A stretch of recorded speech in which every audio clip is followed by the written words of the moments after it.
Dice, Jesús le dijo, ve, llama a tu marido y ven acá. Respondió la mujer y dijo, no tengo marido.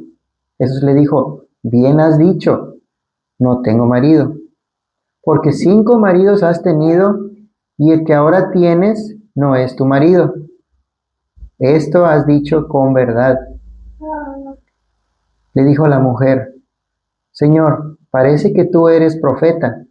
Nuestros padres adoraron en este monte y vosotros decís que en Jerusalén es el lugar donde se debe de adorar. Jesús le dijo, mujer, créeme que la mujer viene, que la hora viene cuando ni en este monte ni en Jerusalén adoraráis al Padre. Versículo 22 dice, vosotros adoráis lo que no sabéis. Nosotros adoramos lo que sabemos, porque la salvación viene de los judíos. Mas la hora viene y ahora es cuando los verdaderos adoradores adorarán al Padre en espíritu y en verdad. Porque también el Padre tales adoradores busca que le adoren. Versículo 24 dice, Dios es espíritu y los que le adoran en espíritu y en verdad es necesario que le adoren. Le hemos titulado Jesús, el profeta que conoce tu historia. Jesús, el profeta que conoce tu historia. Vamos a orar. Señor, gracias por la bendición de permitirnos reunirnos aquí en tu casa, Señor. Gracias te doy por la vida de cada uno de mis hermanos, quienes se disponen a venir a adorar tu nombre, tu santo nombre. Te pedimos, Señor, que nos edifiques, queremos conocerte más, queremos vivir para tu gloria. Transforma nuestro corazón, transforma nuestros corazones con mucha humildad. Te lo pedimos en el nombre de Jesús. Amén.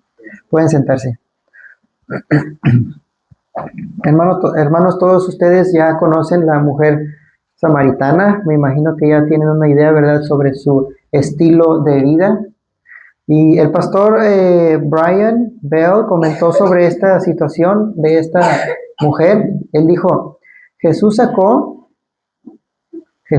un espejo de cuerpo entero, obligándola a mirarse fijamente, como el reflejo aleccionador que te recibe al despertar. La mujer se sonroja de vergüenza al verse a sí misma. Intentará apartarse del espejo, pero Jesús la obliga a mirarse de frente, a enfrentarse al vacío de su corazón. Y él continúa diciendo, dice, todos conocemos la historia del buen samaritano. Esta es la historia del mal samaritano, dice el pastor Brian. Entonces dice el texto en el versículo 16, dice, Jesús le dijo, ve y llama a tu marido y ven acá. Entonces lo que está haciendo Jesús aquí es que la está obligando, hermanos, a actuar. Ya ustedes saben que Jesús lo sabe todo, él sabe todo, todas las cosas, y le está pidiendo hacer algo que sabe, hermanos, que no puede hacer. Jesús sabía perfectamente que ella no tenía marido, pero también sabía que ella ya había tenido 5 maridos. Y de hecho con el que ella estaba tampoco, hermanos, era su marido. Eso automáticamente la convierte a ella en adúltera. Ya ustedes conocen de Cristo. Jesús sigue, ya ustedes conocen de Cristo, ¿verdad? Jesús sigue adelante con la misión, hermanos, de salvarla, ¿verdad? Esa es la idea, salvarla, porque a eso vino Cristo, hermanos, a salvarnos, a salvarnos. Él conoce tu vida, hermano, pasada, presente y futura. Así como también conoce la vida, hermanos, de esta mujer. Él sabe que es infiel, hermanos. Él sabe que es una mujer inmoral. Y tal vez alguno aquí dijera que no hay remedio para este tipo de mujeres. Bueno, para Cristo, hermanos, sí hay remedio. Y no se da por vencido. Él sigue adelante, no importando su pasado, hermanos, ni su presente. J.C. Ryle dijo, en cierta ocasión, él dijo esto: nadie valora al médico hasta que siente la enfermedad. Nadie valora al médico hasta que siente la enfermedad. Conocemos la historia del buen samaritano, como dijimos. Esta es la historia, hermanos, de la mala samaritana. Y la luz de Jesús, hermanos, que brilla en la oscuridad. Está exponiendo, hermanos, la mala reputación. La luz de Cristo está exponiendo la mala reputación de esta mujer. Jesús le muestra a ella que Él conoce su pasado, su presente y su futuro. Y anteriormente hemos hablado, hermanos, sobre esto de la omnisciencia de Jesús, de que Él sabe todas las cosas. Por cierto, para los que no saben, omnisciencia, hermanos, significa que Él conoce todas las cosas, porque Jesús es Dios. Jesús es Dios. Veámoslo juntos. Acompáñame a Juan 1:47.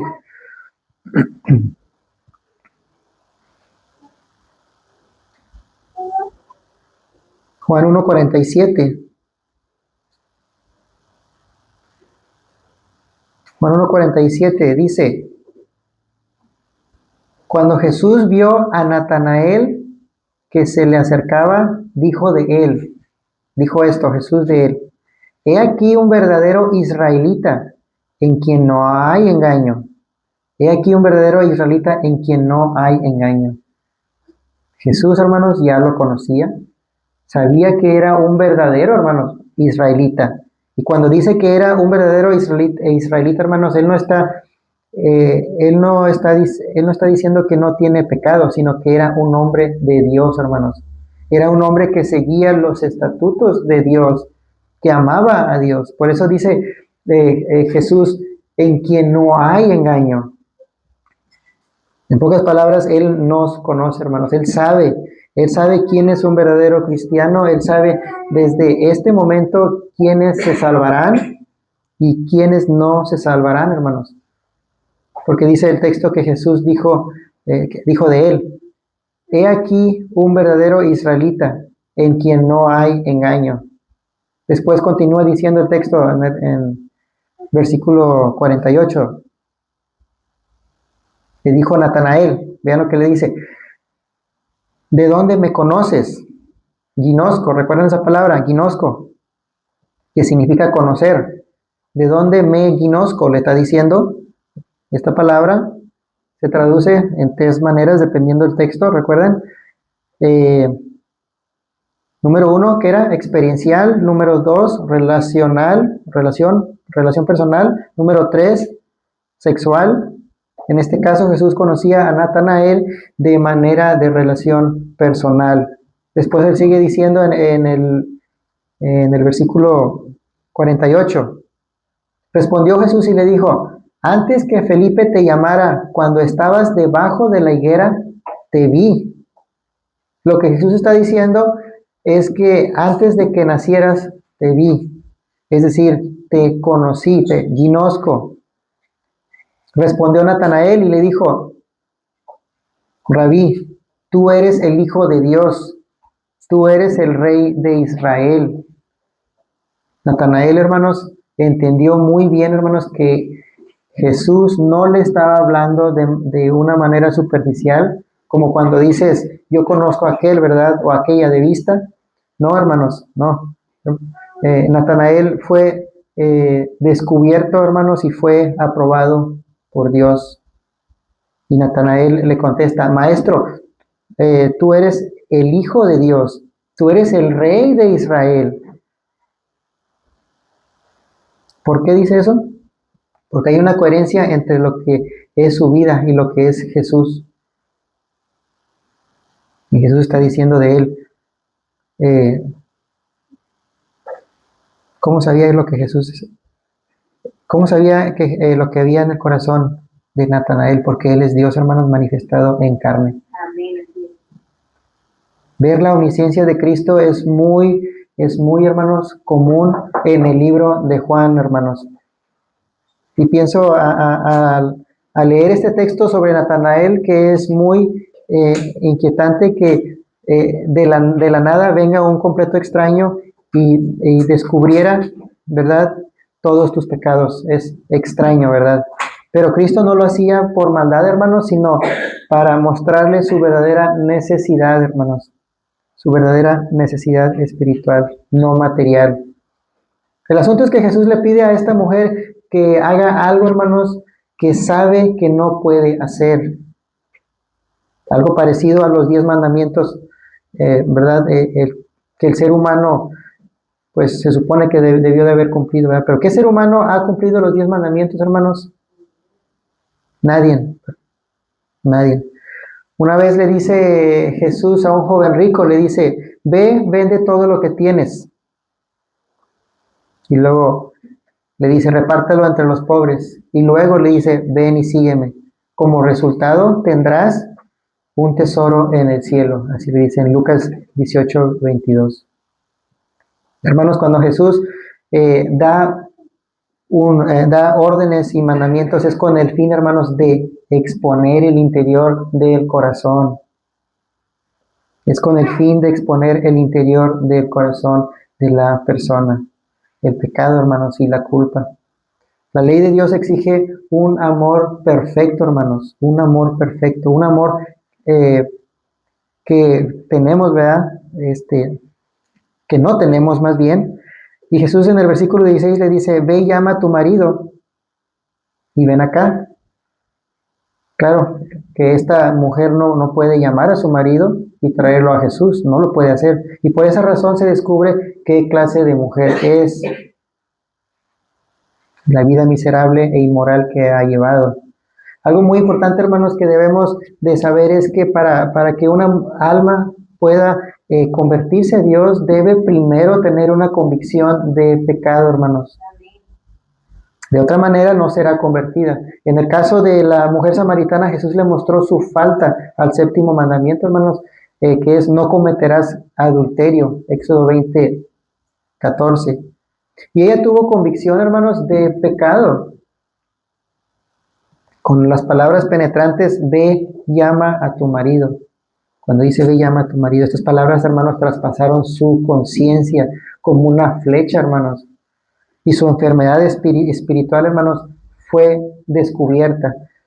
Todos algún día nos hemos visto a nosotros mismos, incluso el hombre que no conoce de Dios, hermanos, que es pecador, pero él está muerto y sigue deambulando por ahí, ¿verdad? Sabe perfectamente, ¿verdad?, que él tiene un problema, que es pecador.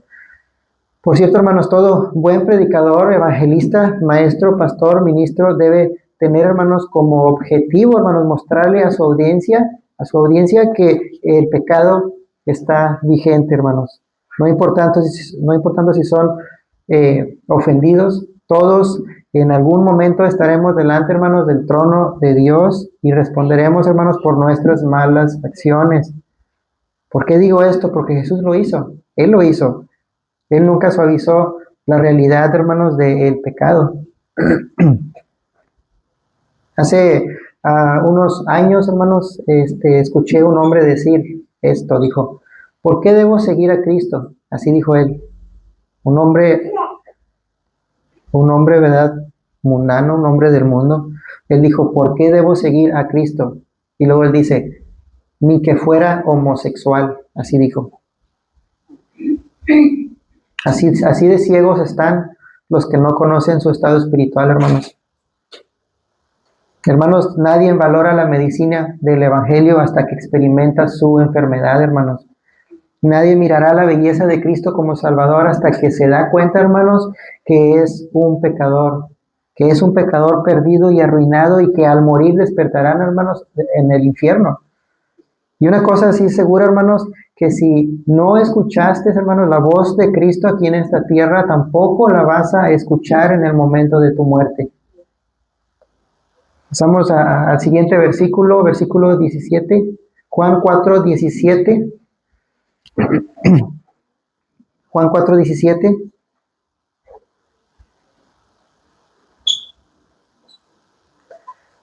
Juan 4:17.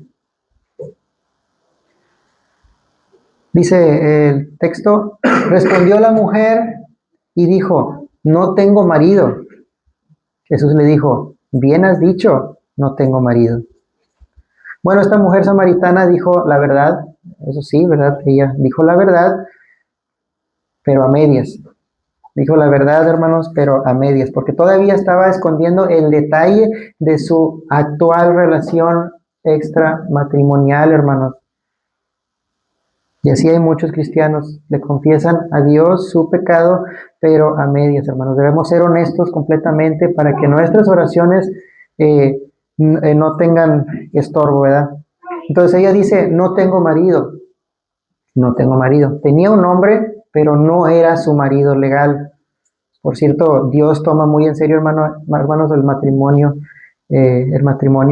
y ustedes mismos lo irán viendo conforme vamos avanzando en este capítulo. Entonces Jesús dice, bien has dicho, no tengo marido. Aquí vemos, hermanos, la omnisciencia de Cristo cuando dijo, bien has dicho, bien has dicho. Otra cosa interesante es cuando captó su atención, cuando habló de algo común, hermanos, en este caso el agua. Él usó el ejemplo del agua eh, y lo usó como un ejemplo de vida eterna. Algo parecido hizo también con Nicodemo, no sé si recuerdan, cuando se reunió con él a medianoche y le habló sobre el viento. Era una manera de Cristo para persuadir, hermanos, y atraer su atención. Entonces seguimos en el versículo 18. Versículo 18 dice, Juan 4:18, y dice, porque 5 maridos has tenido, y el que ahora tienes no es tu marido. Esto has dicho con razón.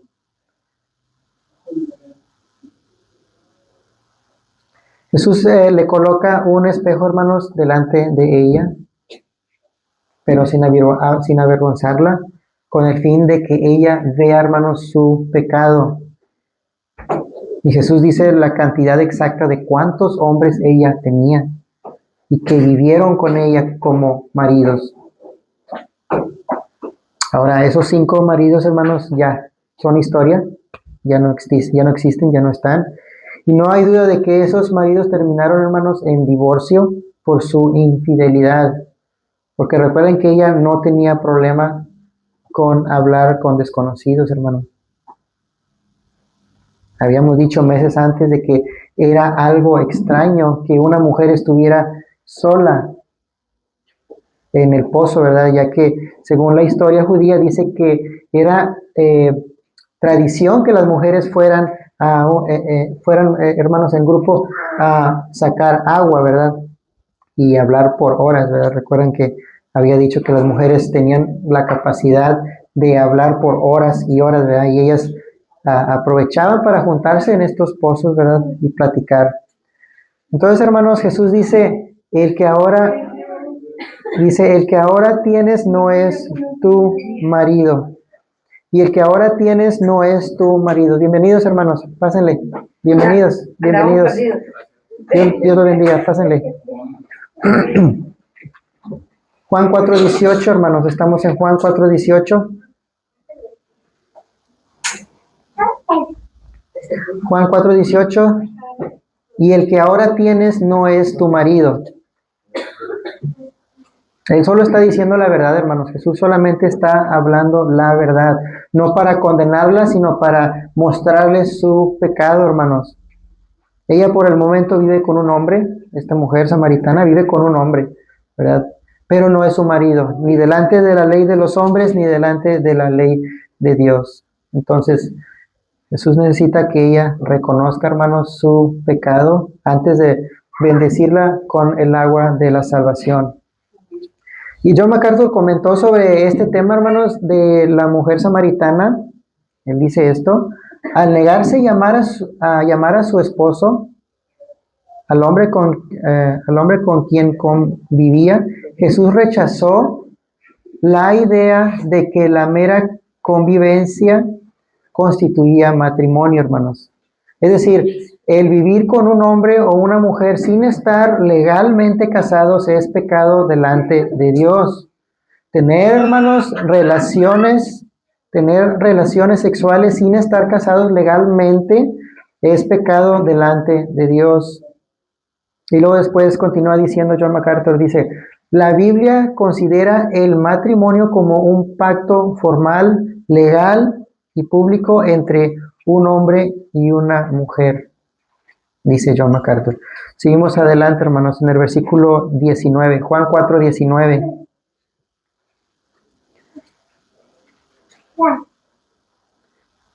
Juan 4:19. ¿Me indican con un amén cuando estemos listos, hermanos? Juan 4:19 dice, la mujer le dijo, Señor, veo que eres profeta. Veo que eres profeta, le dice. Primero que nada, ella reconoce, hermanos, su autoridad, porque él dice el texto, Señor. Curios, es la palabra curios en griego, pero aún no lo reconoce como Señor, hermanos, como Señor y Salvador. Ella le llama Señor, pero por respeto, ¿verdad? Más adelante veremos cómo el Espíritu Santo, hermanos, abrirá su corazón. Algo que debe quedar en claro, hermanos, es que es Dios, hermanos, quien salva. Es Dios el que nos salva. La salvación, hermanos, es del Señor. Él es quien tiene la obra. Él es quien hace, hermanos, la obra en nosotros. Veámoslo juntos. Acompáñenme a Hechos 16:14. Vamos a ver cómo es Dios quien abre el corazón. Hechos 16:14.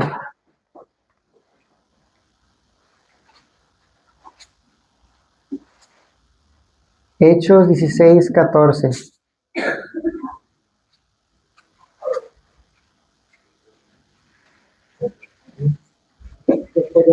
Hechos 16:14.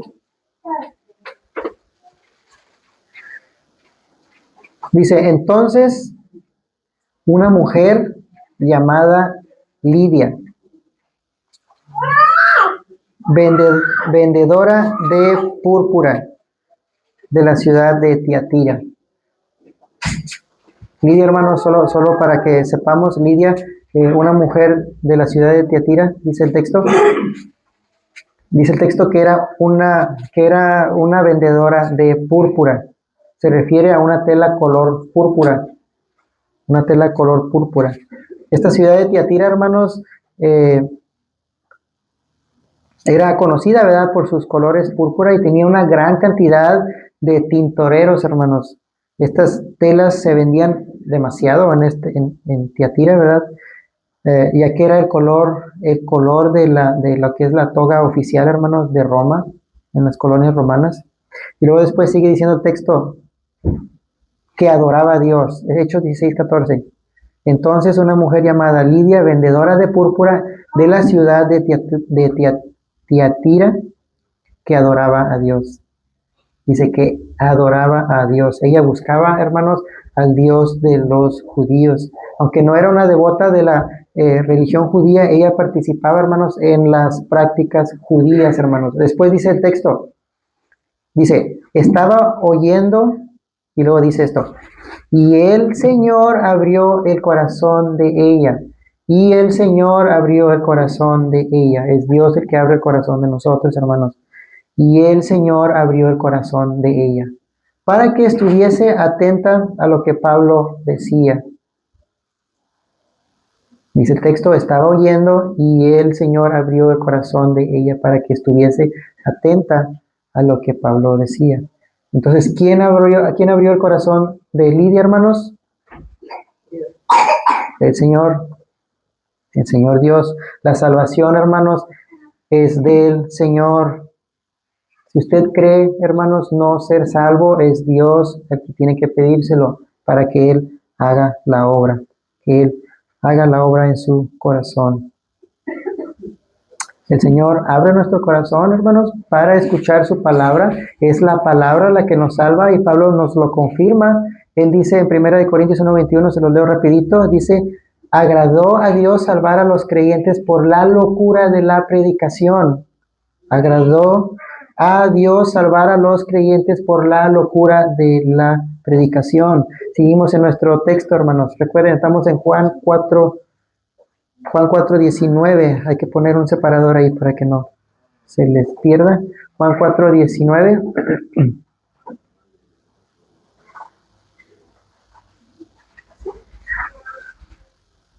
Juan 4:19 dice veo,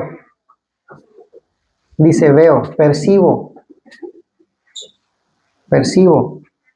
Teoreo en griego significa más que una simple visión. El verbo significa mirar fijamente. Cuando ella dice veo que eres profeta, ¿recuerdan? El verbo significa mirar fijamente, como quien tiene interés, hermanos, en un objeto, con el propósito, hermanos, de indagar y comprenderlo, ¿verdad?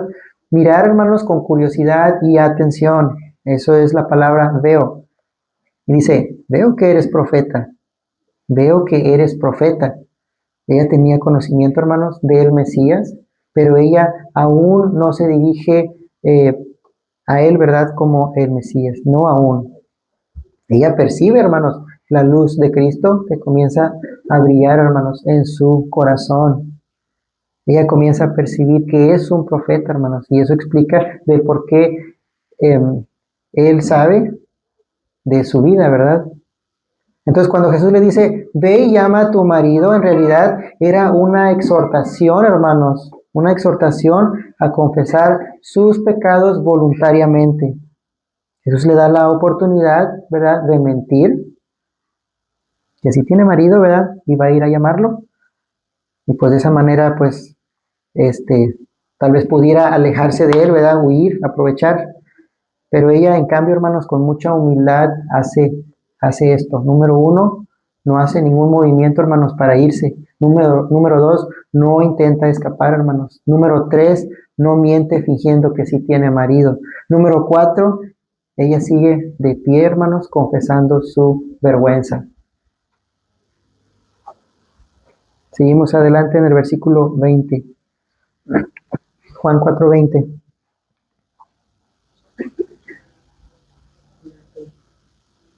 Juan 4:20 dice, nuestros padres adoraron en este monte. Nuestros padres adoraron en este monte. Se refiere al monte Gerizim y que estaba muy cerca, hermanos, del pozo de Jacob.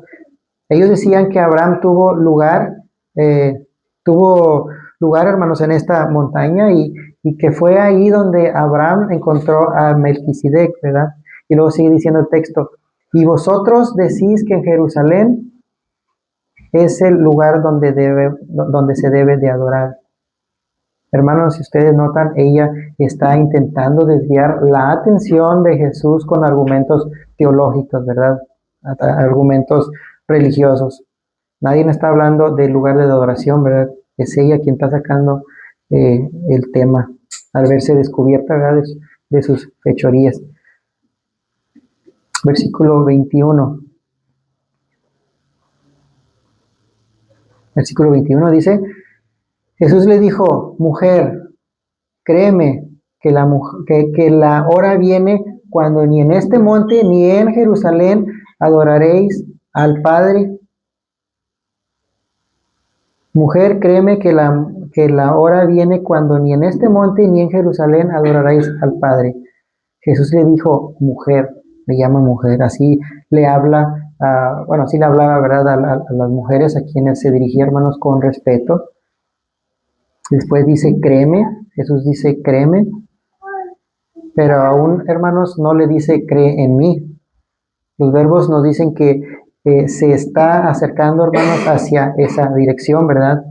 Él dice, créeme, es la palabra griega pisteu. Tener fe implica confiar, persuadir con el fin de obedecer, créeme. Después sigue diciendo que la hora viene cuando ni en este monte ni en Jerusalén adoraréis al Padre. Jesús le dice, no es el monte Gerizim, no es el templo de Jerusalén, porque el templo de Jerusalén, hermanos, iba a ser destruido en 40 años después. También años después serían masacrados miles, hermanos, de samaritanos en el monte Gerizim. Ahora, hermanos, Jesús es el templo. Jesús es el templo donde se tiene que adorar. Él dijo a los fariseos, destruyan este templo y en 3 días lo levantaré. Jesús dice, la hora viene, lo que significa que ya está en camino. El nuevo pacto, hermanos, dejará dejará fuera, hermanos, todo tipo de ritual religioso. Y luego después dice, adoraréis al Padre. Hermanos, solo el Hijo Jesucristo, hermanos, conoce el Padre. Solo Él conoce el Padre. Veámoslo juntos en Mateo 11:27. Acompáñenme a Mateo 11:27. Pongamos un separador ahí. Vamos a ver cómo solo el Hijo conoce al Padre.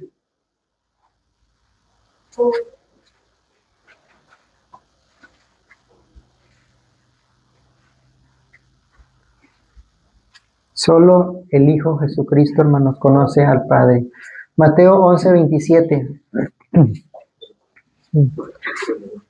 Mateo 11:27.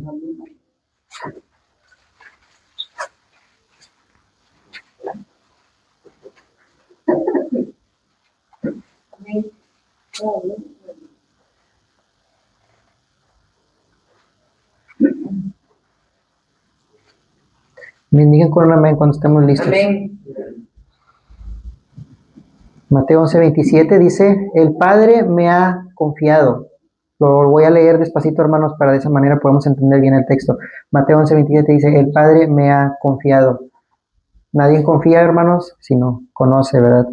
Y luego dice, todas las cosas, es decir, todo lo que existe. Solo el Padre conoce, vean la palabra esa, conoce al Hijo. Y solo el Hijo conoce, otra vez, al Padre. Y también aquellos a quienes el Hijo se lo revela. Entonces dice, el Padre me ha confiado todas las cosas, ¿verdad? Solo el Padre conoce al Hijo y solo el Hijo conoce al Padre.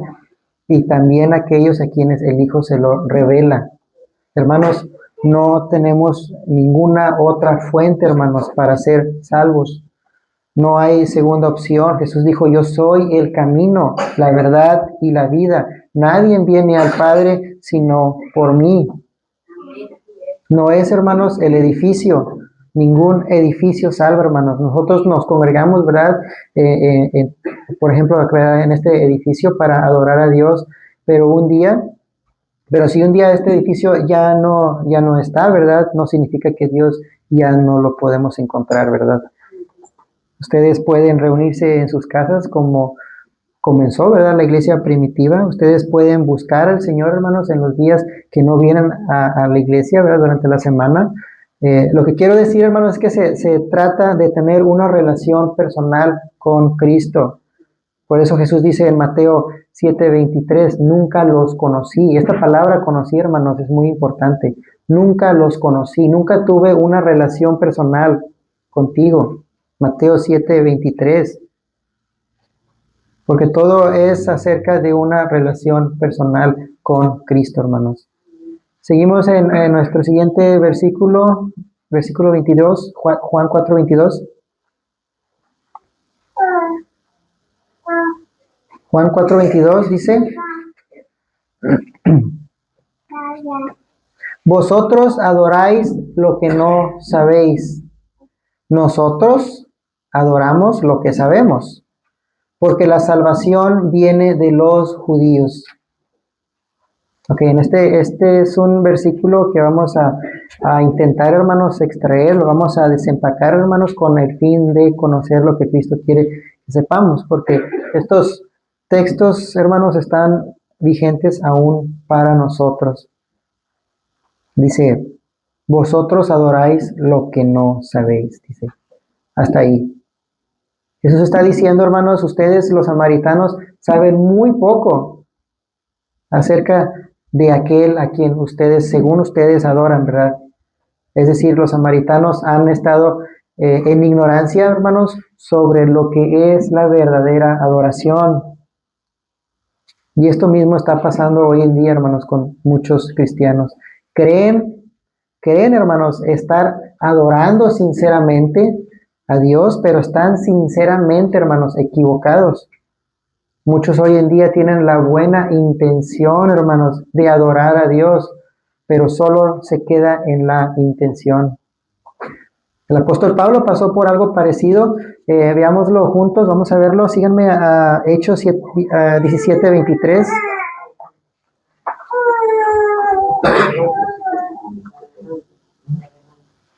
Hechos 17:23.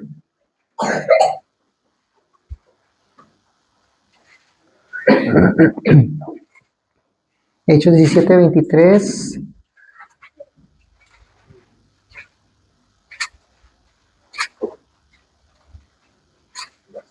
Amén. Me indiquen con un amén cuando estemos listos. Amén.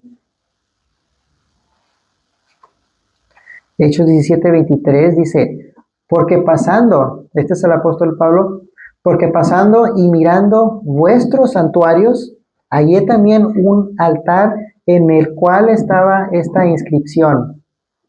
Y luego dice, al Dios no conocido, al Dios no conocido, al que vosotros adoráis, pues sin conocerle, es a quien yo os anuncio.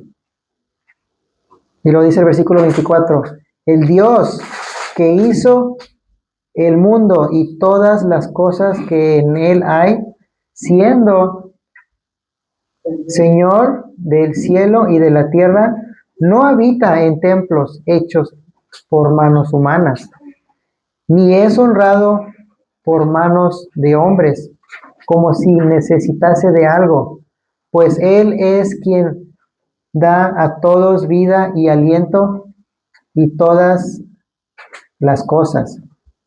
Dice el versículo 26, dice, y de una sangre ha hecho todo el linaje de los hombres, para que habiten sobre toda la faz de la tierra, y les ha prefijado el orden de los tiempos y los límites de su habitación, para que busquen a Dios, si en alguna manera, palpando, puedan hallarle, aunque ciertamente no está lejos de cada uno de nosotros. Es lo que dice, dice, aunque ciertamente no está lejos de cada uno de ustedes, de cada uno de nosotros. Porque en Él, vean, esto es muy importante lo que va a decir. Dice, porque en Él vivimos, nos movemos y somos, como algunos de vuestros propios poetas también han dicho. Y luego sigue diciendo, porque linaje suyo somos. Versículo 29, siendo pues linaje de Dios, no debemos pensar que la divinidad sea semejante a oro, o plata, o piedra, escultura de arte y de imaginación de hombres. Y luego sigue diciendo el versículo 30, pero Dios, pero Dios, habiendo pasado por alto los tiempos de esta ignorancia, ahora manda a todos los hombres en todo lugar que ¿qué? Que se arrepientan, hermanos, que se arrepientan. Estos samaritanos eran como los de Atenas, dice Pablo, porque mientras pasaba, dice él, examinaba los objetos de vuestro culto. Dice que en Atenas hallé también un altar, dice él, hallé también un altar con esta inscripción, dijo Pablo, al Dios no conocido, al Dios no conocido. Entonces Pablo dice, al que vosotros adoráis, pues sin conocerle, es a quien yo os anuncio. El Dios que hizo el mundo y todas las cosas que en él hay, siendo el Señor del cielo y de la tierra, no habita en templos hechos por manos humanas. Dice, esto de adorar a quien no conocen, hermanos, es algo muy común Era algo muy común, es algo muy común ahora y era algo muy común en la antigüedad, como también como también lo es hoy, ¿verdad? Es lo mismo, en la antigüedad y hoy es muy común esto. Acompáñame a Juan 7:28.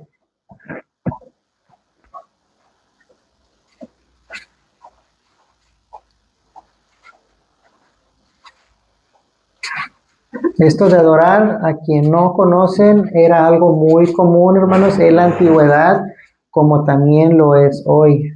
Juan 7:28. Juan 7:28.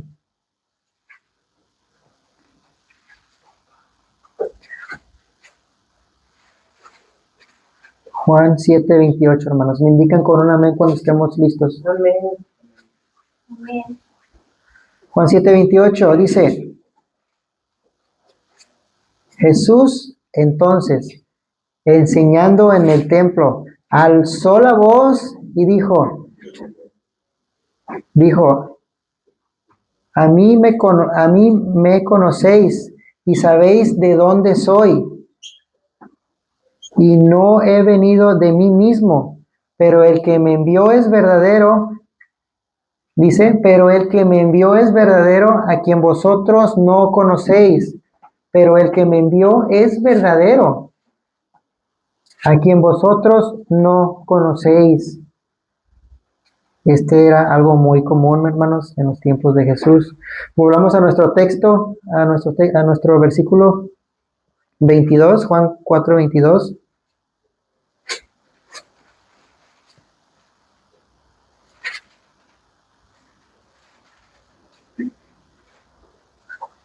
Juan 4:22.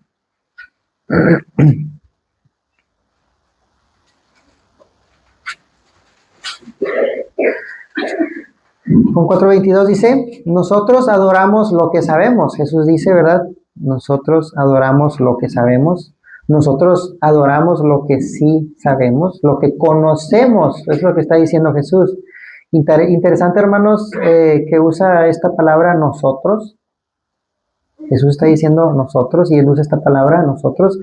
Él se incluye también, incluso, él también se incluye. Él dice, nosotros los judíos conocemos todo acerca de él. Jesús, hermanos, recuerden, también iba al templo a adorar a Dios, hermanos. Él también iba al templo a adorar a Dios.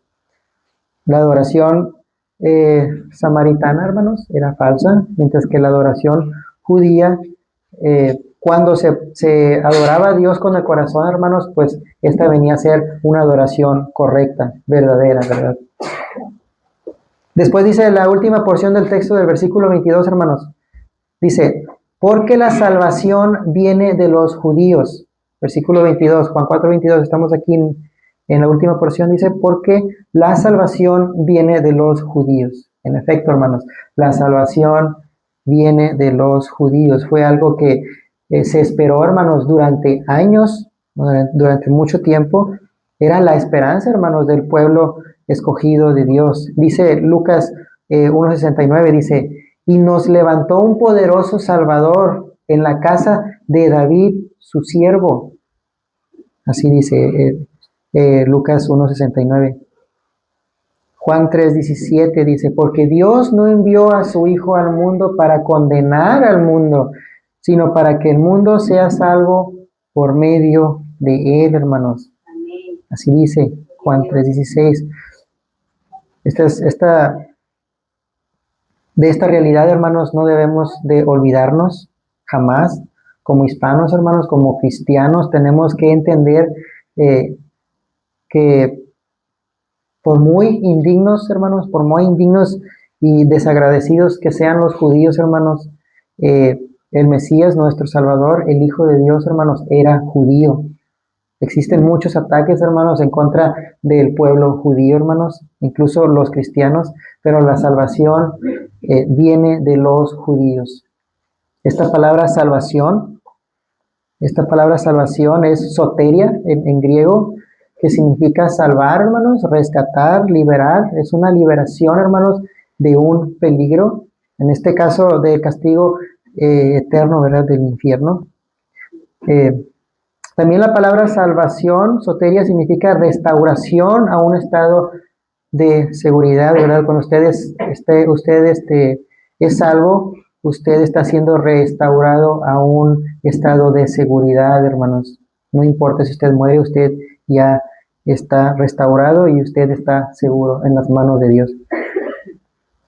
Integridad, también, ¿verdad? Esta palabra salvación también es sinónimo de integridad, salud, bienestar, como dije anteriormente, salvar de la destrucción. Seguimos en el versículo 23, hermanos, Juan 4:23, y luego sigue diciendo, mas la hora viene y ahora es, cuando los verdaderos adoradores adorarán al Padre en espíritu y en verdad, porque también el Padre tales adoradores busca que le adoren, dice el texto. Dice, mas la hora viene y ahora es. Más la hora viene y ahora es, dice Jesús. El punto con esta expresión, hermanos, es que ahora, de esta expresión, es que ahora, desde ese momento, el punto el punto de culto, hermanos, cambia, está cambiando, cambia a un lugar específico y es a una sola persona, hermanos, la persona de Jesucristo. Jesús está presente ante la mujer samaritana, hermanos, y viene la hora en el que Él proveerá, hermanos, la salvación para los suyos y será el sacrificio perfecto, hermanos, ante el Padre. Y ahora es un hecho, hermanos, que así será. Y luego después sigue diciendo, cuando los verdaderos adoradores adorarán al Padre en espíritu y en verdad. Recuerden que Jesús habló de Natanael, lo leímos cuando comenzamos. Habló de Natanael en Juan 1:47, ¿verdad? Dijo de él, he aquí un verdadero israelita, en quien no hay engaño. Esos son los verdaderos adoradores, hermanos, que buscan a Dios y que no hay engaño. Y los únicos, hermanos, que pueden ser verdaderos adoradores son aquellos que pueden hacerlo, hermanos, en espíritu y en verdad. Cuando dice el texto verdaderos adoradores, esto significa que no todos los que dicen adorar a Dios han nacido de nuevo, hermanos. Ya no importa el lugar donde adorar, sino cómo lo adoras, hermano. Es decir, en el espíritu está la parte, hermanos, más importante de aquel o aquella que es de Dios, hermanos. Y que ahora adora en verdad. ¿Qué es el espíritu de verdad, hermanos? ¿Qué es el espíritu de verdad? Bueno, Juan 16:13, si pueden acompañarme, vamos a ver qué significa el espíritu de verdad. Juan 16:13.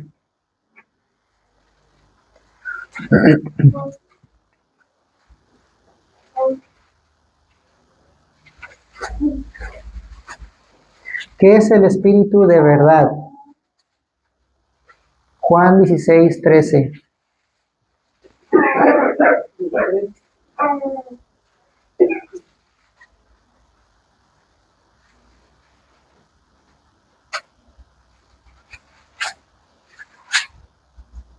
Amén. Me indiquen con un amén. Juan 16:13.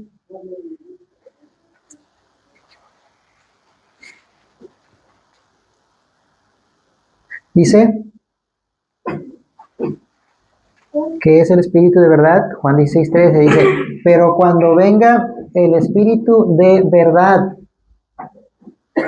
dice, pero cuando venga el espíritu de verdad, esto hermanos, ya está entre nosotros desde el día de Pentecostés. Dios llamó en el Antiguo Testamento, Jesús llamó, hermanos, en el Nuevo Testamento, y el Espíritu Santo es quien nos llama hoy en día, hermanos. A nosotros, es quien nos redarguye de pecado. Seguimos leyendo, y luego dice esto, Él os guiará a toda la verdad. Lo vamos a leer despacito. Él os guiará a toda la verdad.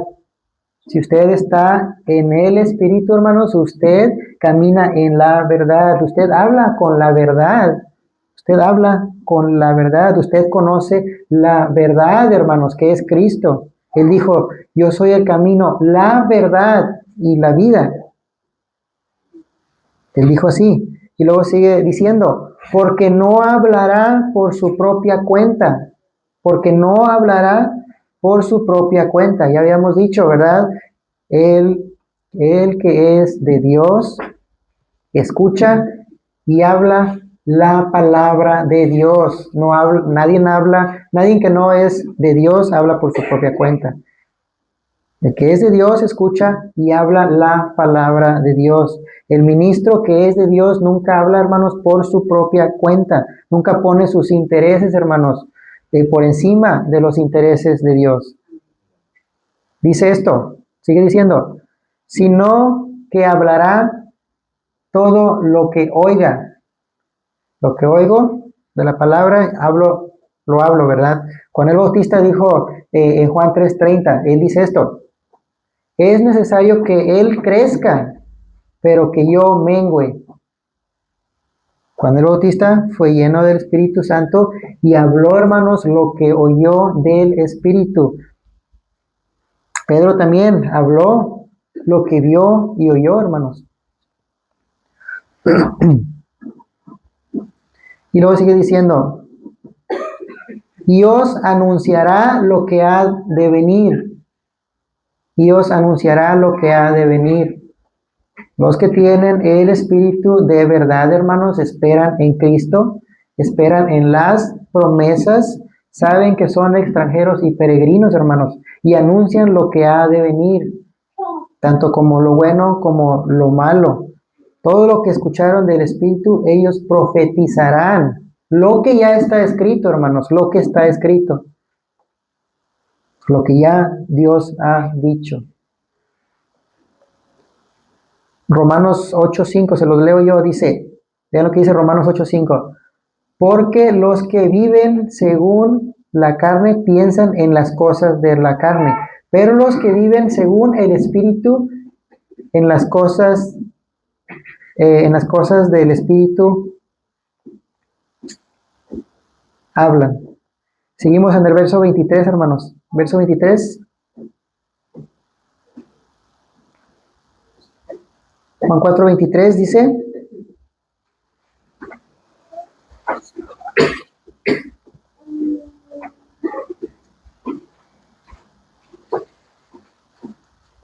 Juan 4:23.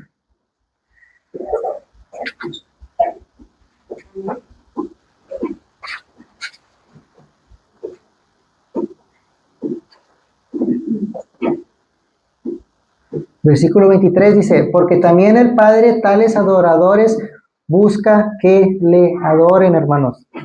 Porque también el Padre tales adoradores busca que le adoren. Esta es una muestra, hermanos. Es una muestra de gracia de Dios, hermanos, hacia ustedes, hacia mí, hacia nosotros, que estábamos, hermanos, espiritualmente muertos. Cuando leemos que el Padre busca adoradores que le adoren, hermanos, es una muestra de la gracia asombrosa, asombrosa de Dios, hermanos, hacia nosotros, el Creador del cielo y de la tierra. Busca que le adoren.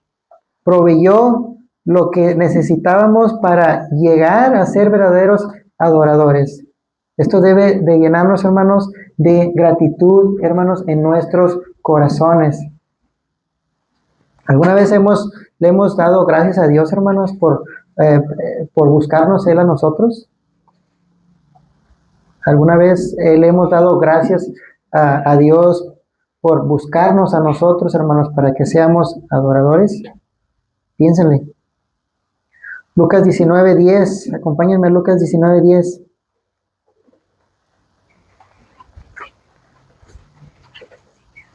Lucas 19:10. ¿Me indican con un amén? Lucas 19:10.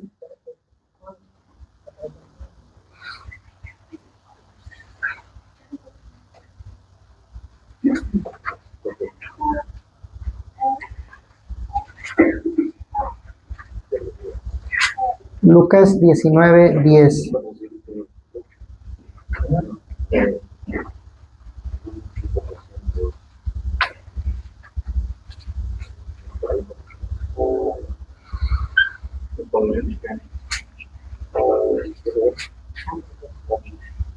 Lucas 19:10.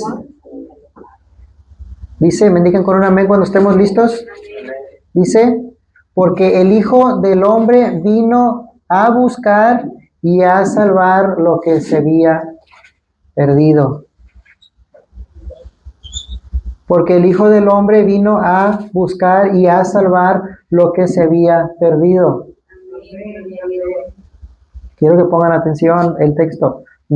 Es sumamente importante, hermanos.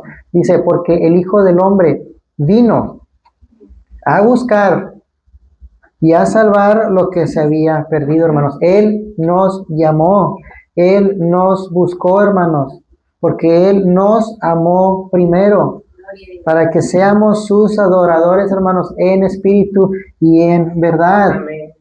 Él nos llamó, hermanos, Él nos llamó, Él nos buscó a nosotros. Versículo 24, hermanos, Juan 4:24. Seguimos en Juan 4:24.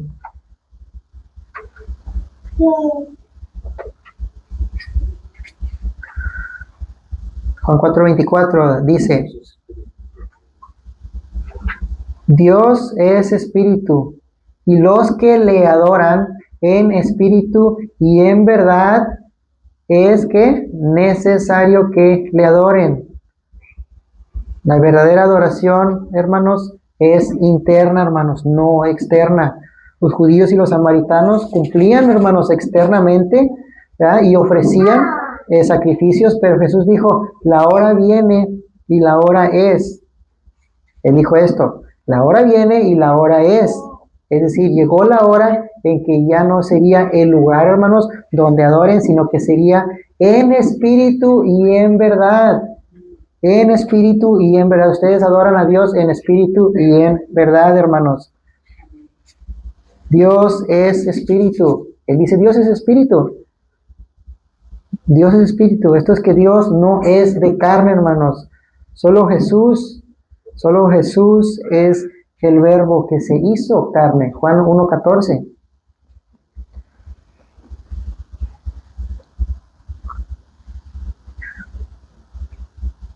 Juan 1:14 dice, Lucas 24:39, déjenme se lo leo rapidito, dice, porque un espíritu no tiene carne ni huesos, como veis que yo tengo. Este es Jesús.